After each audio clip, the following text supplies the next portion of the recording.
సజీవరాత్మ యెహోవా కార్యం. నా దేవుడు ఘనమైన కార్యాలు జరిగిస్తాడు, ఆశ్చర్యకరమైన కార్యాలు జరిగిస్తాడు. నన్ను స్టార్ట్ చేసి నన్ను విడిపిస్తాడు.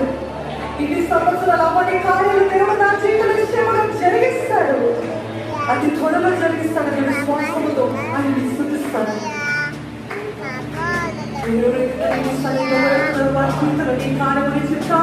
జరిగించమని పెడుతున్నానయ్యా. ఎంతో మంది ఇళ్లలో చీకటి ప్రబలమైపోయిందయ్యా. ఎన్నో ఇళ్లలో తన చీకటిని బయలుపరుస్తున్నావయ్యా. తను ఈ రోజు వాళ్ళ ఇంటికి ప్రవేశించడంతో వెలుగు కలిగాలయ్యా, వెలుగు ప్రకాశించాలయ్యా. ఇక్కడ నింపబడిన నీ వెలుగుతోటి తల్లి తిరిగి ఇంటికి వెళ్ళినప్పుడు మారిపోవడం కాదయ్యా, మేము శక్తిమంతులు ఉండాలయ్యా. సర్వాంగ కవచము ధరించుకున్న వారు నిలబడాలయ్యా. అట్టి శక్తిని మాకు దయచేయమని వేడుకుంటున్నామయ్యా.